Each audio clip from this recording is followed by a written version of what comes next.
Assalamualaikum warahmatullahi wabarakatuh, murid-murid Nam Ibnu Sina.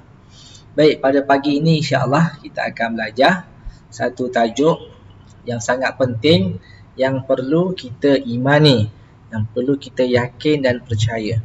Jadi, murid-murid boleh buka buku teks. Saya ada share PDF buku teks ikut tajuk. So boleh buka buku teks tu sambil mendengar saya menerangkan tajuk kita pada kali ini. Baik, lihat di sini, perhatikan dan fikirkan. Ada murid perempuan ni, dia berada di pondok bas, dia sedang berzikir. Subhanallah dalam hati dia. Subhanallah, subhanallah. Bagus. Baik, kemudian ada murid yang membuat halqah membaca Al-Quran. Mari kita baca surah Al-Baqarah bersama-sama. Manakala ada murid perempuan yang sedang mengumpat. Dia sedang mengumpat. Dia sedang mengumpat ni. Mari jangan kawan dengan dia. Menghasut supaya jangan kawan dengan dia. Manakala ada murid lelaki yang dalam keadaan penuh pengharapan, nangis, ya Allah ampunkan segala dosa-dosa tu. Baik murid-murid, tak kiralah apa jua percakapan kita, sama ada melalui hati, murid ni berzikir hati, ataupun dengan suara. Murid ini dia menggunakan mulut dia untuk mengaji, bersuara, mengaji Al-Quran. Murid ini dia menggunakan suara dia untuk menghasut. Dan murid ini dia berkata-kata, berdoa dalam hati. Jadi, siapakah yang akan dengar? Siapakah yang akan dengar?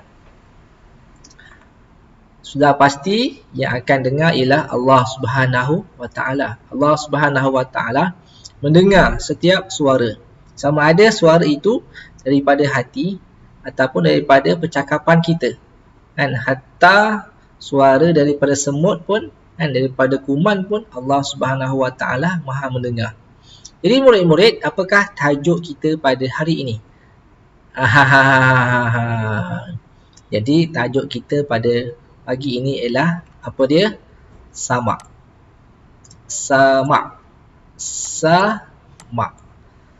Apa makna sama'? Sama' maknanya mendengar. Allah SWT Maha mendengar. Sifat yang wajib kita ketahui. Jom mari kita bernasyid. Sebelum kita dengar, baik murid-murid dengar saya bernasyid. Baik. Allahu wujud qidam baqa' mukhalafatuhu lil hawadithi qiyamuhu bi nafsihi wahdaniyah qudrah iradah ilmun hayyat sama' basar. Sama' basar. Kita dengar nasyid daripada YouTube. Allahu Allahu Allahu Allah Allahu Allahu Allahu Allah Allahu Allahu Allahu Allah Allahu Allahu Allahu Allah Hayya na'rifu sifat Allah Hayya na'rif wahdaniyatah Hayya na'rifu sifat Allah Hayya na'rif wahdaniyatah Allah wujud qidam baqa' mukhalafatuhu lil hawadithi qiyamuhu bi nafsihi wahdaniyah qudrah iradah hayy sama' bas. Okey, sama'. Apa dia sama'? Sama' adalah sifat Allah yang maksudnya ialah kita akan belajar nanti. Baik. Nilai murni yang mesti kita amalkan ialah mengamalkan zikir menyati Allah dalam kehidupan. Contoh, subhanallah, walhamdulillah, wa la ilaha illallah, Allahu akbar. Ataupun istighfar, astaghfirullahalazim. Ataupun selawat, Allahumma salli wa sallim wa barik ala Sayyidina Muhammad. Baik, mari kita fahami dan amalkan perbualan di antara anak dan ibu. Yang pertama, anak berkata, ibu, saya rasa gemetar untuk menghadapi pertandingan robotik esok hari. Maka ibunya menjawab, insya-Allah Ammar boleh buat yang terbaik. Pastikan Ammar membaca doa sebelum pertandingan itu nanti. Jadi si anak bertanya, doa apa ibu? Jawabnya, bacalah doa penenang hati sayang. Doa mohon dimudahkan urusan dan doa yang lain. Doa boleh dibaca dengan kuat atau dalam hati sahaja. Bukankah Allah mempunyai sifat sama? Sifat sama itu apa ibu? Okey, ini objektif kita yang pertama, iaitu murid dapat menyebut sifat sama dengan betul. Baik, Allah bersifat sama bermaksud Allah Maha mendengar setiap sesuatu. Allah Maha mendengar. Allah Maha mendengar setiap sesuatu, sama ada bunyi yang kuat atau yang sangat perlahan. Dengar bunyi yang kuat atau yang sangat perlahan. Seperti bisikan hati manusia. Kan? Bisikan hati kuman pun Allah Maha mendengar. Tetapi pendengaran Allah berbeza daripada pendengaran makhluknya, kerana Allah tidak memerlukan deria pendengaran dan pendengaran Allah tidak terbatas. Baik, subhanallah, hebatnya Allah. Kita wajib beriman dengan sifat sama Allah. Allah yang Maha mendengar akan setiap sesuatu dengan sentiasa berhati-hati pada setiap pertuturan dan bisikan hati kita. Boleh faham tak murid-murid maksud pengertian sama? Boleh baca balik dalam buku teks yang saya telah bagi. Maksud sama, ni dia maksud sama. Baik, seterusnya murid dapat menyebut dalil nakli. Apa maksud nakli? Nakli ialah maksudnya dalil daripada Al-Quran dan ataupun hadis. Allah bersifat sama, bukti. Bukti Allah itu bersifat sama melalui bukti Al-Quran. Firman Allah Subhanahu wa taala yang berbunyi, A'udzubillahi minasyaitonirrajim. Wallahu sami'un alim. Surah Al-Baqarah, surah yang kedua, ayat 224. Maksudnya, dan ingatlah Allah sentiasa mendengar, lagi sentiasa mengetahui. Ingatlah Allah sentiasa mendengar, lagi sentiasa mengetahui. Sami'. Baik murid, sila hafal dalil ni dan pengertiannya sekali. Manakala dalil akli, akli maknanya logik, L-O-G-I-K, logik. Logik, Allah bersifat sama. Itu Allah memiliki segala sifat kesempurnaan. Allah mempunyai sifat kesempurnaan dan kemuliaan. Oleh itu mustahil bagi Allah bersifat kekurangan seperti tidak boleh mendengar. Allah SWT Maha melihat, Maha berkuasa. Takkanlah tiba-tiba Allah itu tak boleh mendengar. Jadi itu satu perkara yang mustahil. Mestilah Allah boleh buat, boleh memiliki kehebatan semua sekali. Boleh mendengar dengan hebat, tanpa terbatas. Boleh mendengar, boleh melihat, kan? Boleh buat apa sahaja yang Allah kehendaki.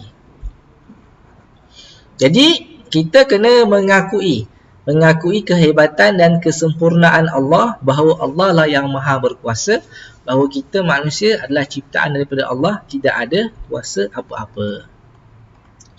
Baik murid-murid, objektif yang seterusnya ialah apakah kesan? Kesan meyakini Allah bersifat sama. Bila kita meyakini Allah itu bersifat sama, apakah yang akan berlaku pada diri kita?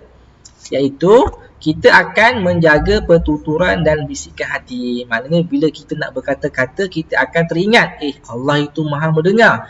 Kalau aku bertutur, berkata dengan perkataan yang salah, seperti mengumpat, seperti mengejek, seperti menghasut, maka Allah mendengar dan Allah akan mencatat amal keburukan pada buku catatan kita. Jadi kita akan jaga pertuturan kita. Bila kita yakin dengan Allah itu bersifat Maha mendengar. Okey.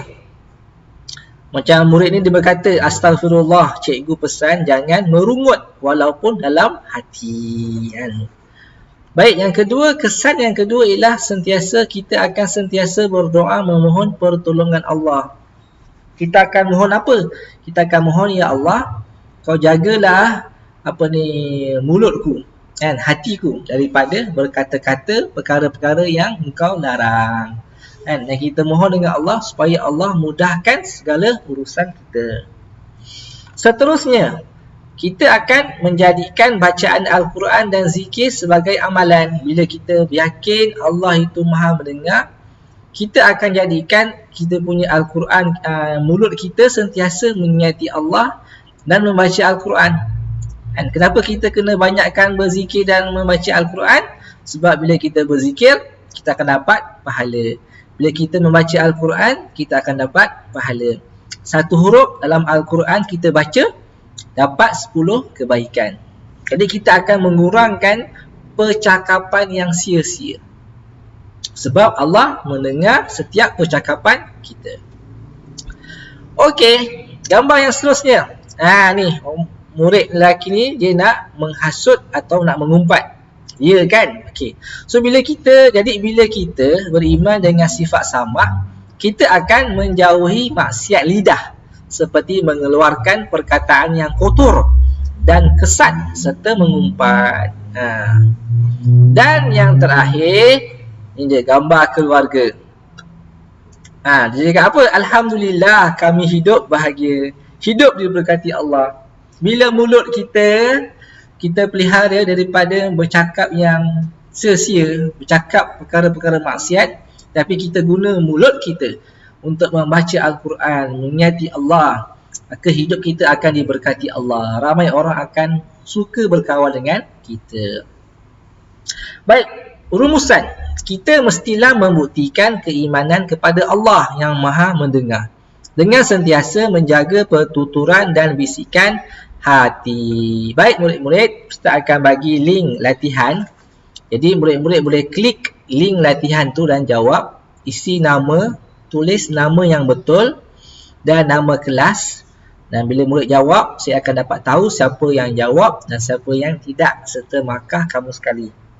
Baik, bila kamu dah jawab latihan tu, kamu boleh tulis dekat WhatsApp bahawa kamu telah melihat video YouTube saya dan juga telah menjawab soalan saya. Sekian saja, wabillahi taufik wal hidayah. Assalamualaikum warahmatullahi wabarakatuh.